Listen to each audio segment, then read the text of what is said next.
Hello, Obooters from around the world. My name is Kais, and I am 11 years old, and I live in Montreal, Canada. Welcome to our Oboot Zoom session, where me and my co-host Meriem, who is 14 years old and currently lives in Bizerta in Tunis, and Anis, who is 13 years old and currently lives in London in the United Kingdom. We'll be interviewing our guest changemaker, Sarah El Battouty, who is based in Cairo in Egypt.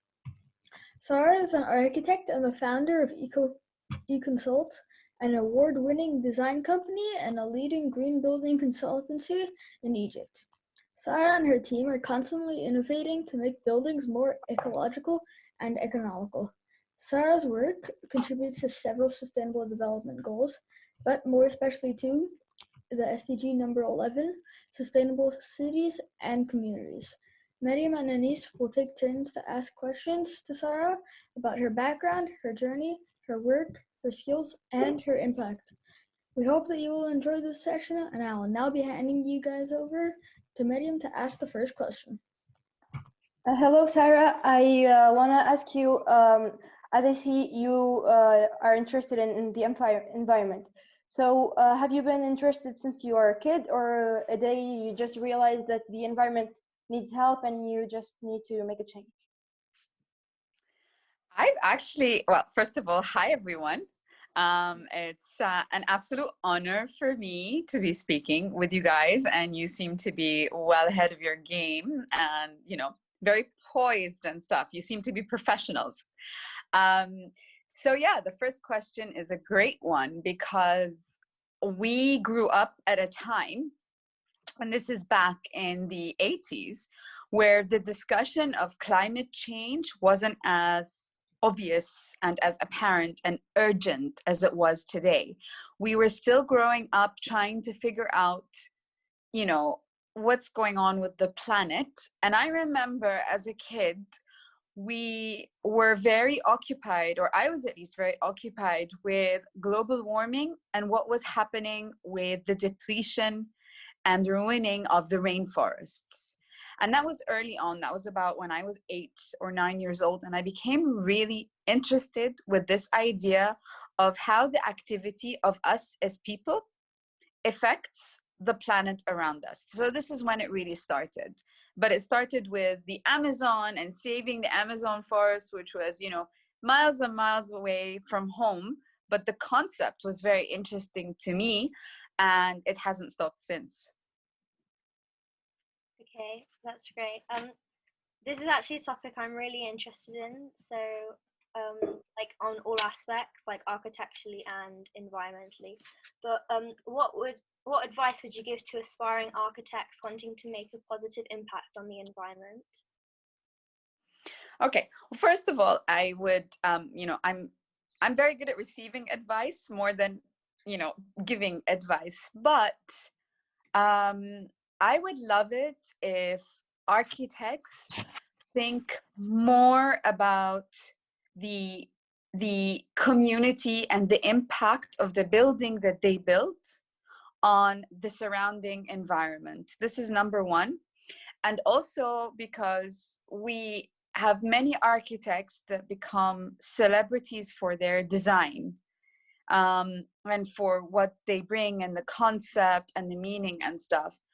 And I think what we need more to see is less of the architect and more of the consideration for the context and the environment, so that we do behave like designers, enjoying our statements and our work and stuff. But I just think we need to think, after we leave and after the design is celebrated and after people move in, how can a building continue to contribute positively, and how can it stand as a message to the world about doing better for things around us? So that's what I would think, is just become a bigger person than just being your job. Do something for the world, kind of thinking. Yeah. So Sarah, do you think you're a successful person? Do you think that you're really making a change, and are you proud of your work? I hope I'm a successful person. I definitely hope that. I think I am very proud of my work, but I also, the one thing that makes me confident about doing something that I love is very important. So I go to work and I believe very much in what I'm doing. And so I believe that, I have a cause and I have a job, and the two of them have successfully come together. So I hope with that I'm successful. Okay. Sarah, did you choose to go down the eco route in architecture from the outset, or was it more accidental? No, I chose. I have, my whole family are architects, and I could have become an architect and just worked with them. But I've always, since I was younger, been very occupied with the future of architecture having to change, because we live in a world that is full of changes. We can't keep doing everything the same way. It won't work. So from the onset, I was always very, very uncomfortable with the idea of ignoring climate and ignoring the environment, or just let it be a side topic to my career. So I decided to do that, and I studied architecture, and then I went and I committed to study environmental impacts while I was working. And I started my company by selling my car, because I wanted to start a company and do something on my own, and I didn't have anyone to help me. So I sold my car, I got a little bit of money on the side, and I was able to start completely on my own with this dream that I had of making a green building company in Egypt. So you didn't get any financial help from your family, or did you get financial help, or just a moral help, or none of the both? None of them. Good question. I got a lot of moral help, but I didn't get any financial help from anyone at all. The moral help was very, very important, because they saw, they were saying, well, you seem to be obsessed with something, and you want to go chase your dream, and you don't want to work with us. But go ahead. But having people encourage you, and having parents encourage you, and friends, is very important when you are starting something and you are struggling to start. So it's incredibly important, and you are all lucky now, because you live in a world where you are talking about similar passions, and you're so connected. I mean, even if you don't find it right next to you, you can get online and you can connect to people and friends who are like-minded like you, and find support. And I think that's a great thing for anyone growing up right now. Probably this is just the best thing about social media, actually. The rest is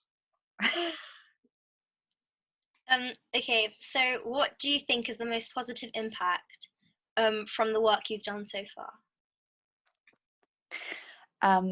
Definitely the most positive one, there's two. The most positive one is actually convincing governments and the president of Egypt and people who make very big decisions every day to bring climate action and green buildings as a policy for Egypt. So I feel this is a great success to manage to convince the decision makers to do this. This is on one hand.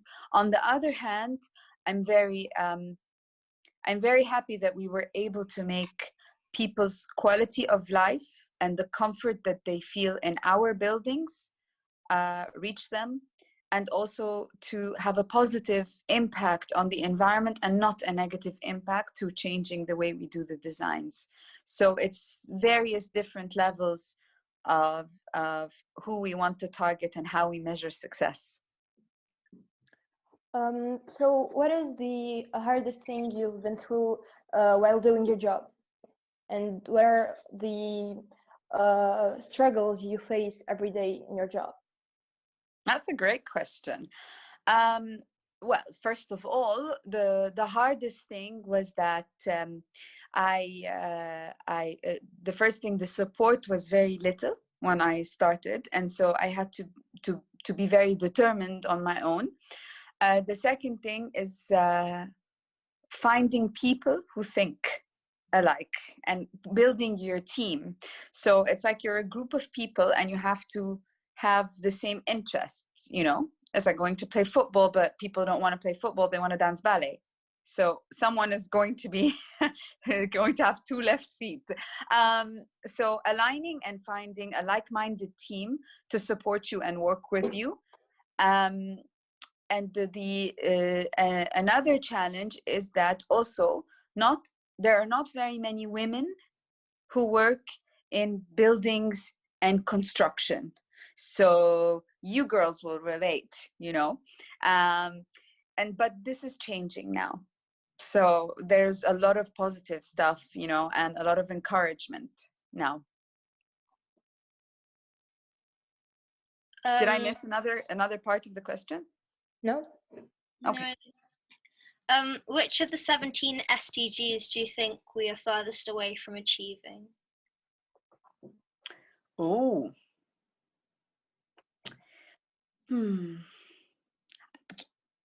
I can say, I definitely think that equality, you know, is a very broad one that we should watch out, because it is not just equality between girls and boys, it's also equality and opportunity to access to education, access to clean drinking water.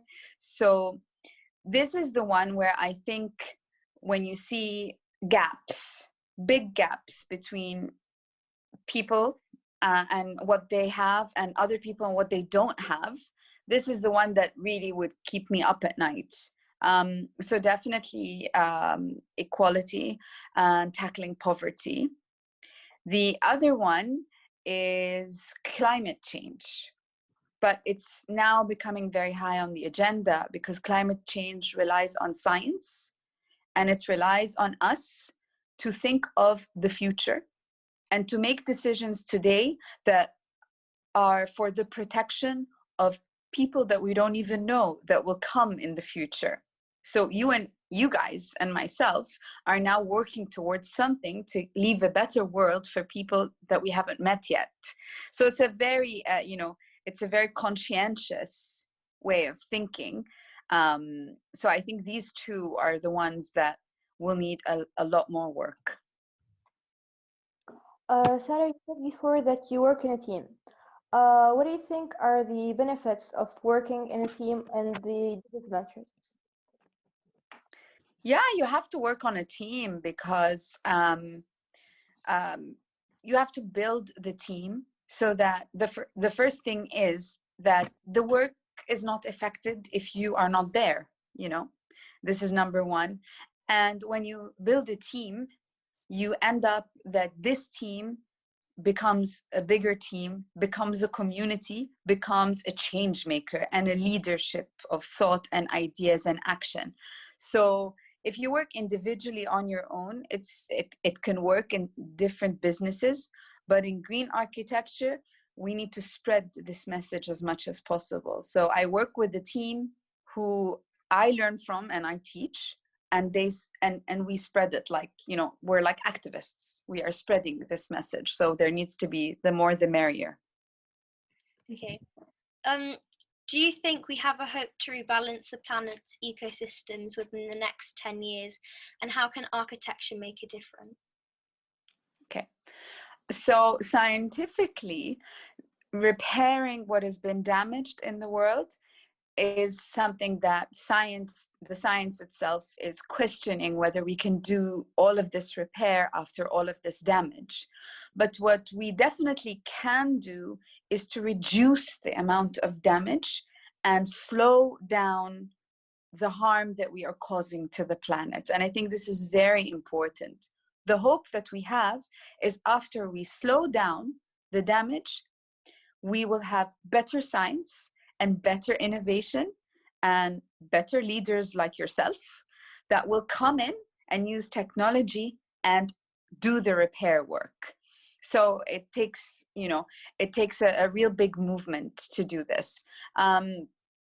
And I think that, you know, more and more countries are taking climate change very seriously because they can see the effects of climate change on people's health, on nature, on the environment, and also on the economy, and now on the politics. So it is becoming a very, very important topic. We can't ignore it anymore. What did you exactly study to prepare for this work? I studied architecture at the University of Cambridge, and then I studied climate change policy, and I studied project management in faraway areas that are not privileged, poor communities at SOAS University in the UK. And I also studied sustainable development. I study a lot. So it, you know, just to become a green architect, I think I needed to know more about climate science and more about management and how to manage project. And these are things that are not integrated in architecture learning. But I definitely, back to your question, Anis, that, you know, what would I advise? I would definitely advise us all never to stop being curious and learning. Okay. That's all my questions. Meriem, do you have any more? Yes, I do. I think that a change maker is not just some, you know, we're not supposed to ask him just about his work, because change maker have his own beliefs. So I want to know about your childhood and how did it affect your personality now? Oh,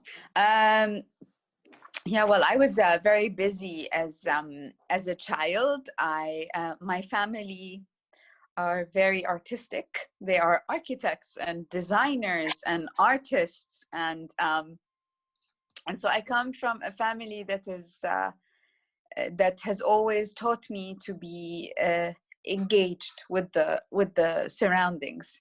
And growing up, I was you know, I was very aware of, you know, art and dance, and I really just thought I would become an architect and work with my family. Once I started getting interested in climate change, I learned fairly early on to start enjoying reading a lot more, because that was the only way I could get my knowledge. We didn't have social media then, we didn't have Google back then. So it was very difficult. When you wanted to learn about something, you had to go and find out about it in a library or go buy a book. So it was a very different world. And I also loved ballet dancing as a child. So it was, this is how I grew up. A little bit growing up amongst your friends when you are busy and you have hobbies and you have other interests, you don't, you know, you're not cool. It was difficult to be one of the cool kids if you're always doing something outside school and, you know, running from one class to the next and stuff. But I'm very, very lucky that I have a great bunch of friends that have always also supported the fact that I'm a bookworm. And what was your biggest dream when you was a kid? When you were a kid? Yeah, the biggest dream when I was a kid, for some strange reason, I always imagined myself working in impact and doing something with a cause that affects people's lives to make them better. And I always imagined myself giving a speech, and I didn't realize, you know, who I was giving the speech to and what was the speech about, but I always imagined myself, you know, doing that. So this was my biggest dream. In a way, I am realizing this dream. It's also challenged itself to the fact that I am working on impact, and I am doing a lot of teaching and sharing my knowledge as much as possible, because I think that's the best thing you can do as a change maker and a leader, is to keep on giving what you've learned and your hard work and your experience to others to help them become, you know, to help them borrow your lessons. So I hope so. So maybe, yeah, I dream to be a teacher of some kind. Okay. Do you guys have any more questions? No? Okay. What's the difference between a green building and a normal building? Ooh, good one. So a normal building is a building that is designed for what it's supposed to do. So if it's a school, it's a place where kids go and learn. It's a place where, so conventional buildings, which is the right word for normal buildings, are buildings that are designed for a specific reason. A green building is designed to do that specific reason, but also a green building is designed so that it has a positive contribution to the place that it's in. So it's there to save energy, it's there to save water, it's there not to cause more pollution, and it's there to lower carbon emissions. Therefore, not only would it be a place where a school for kids to go, it would be a school that has a message to contributing to society, and also a school that doesn't do any harm in the way that it's built. So it's literally just taking everything a step further. I have one more question. Do you have any advice for somebody who wants to become an architect or a change maker? I think for architects is pretty straightforward. You know, think beyond yourself. Don't think that you are designing something great unless it works well for the people who are going to use it, and it works well for the planet and the context and the community that it's in. So that's for architect. And for a change maker is to pace yourself. Don't rush into making the change and the success. You have to be patient. You have to build up your knowledge and your experience. And also you have to be very true to yourself, you know, what you believe in, what you want to change, what you're passionate about, because the best change makers in the world are the ones who are very genuine about what they're doing, not what others want to see them do. So that's my advice.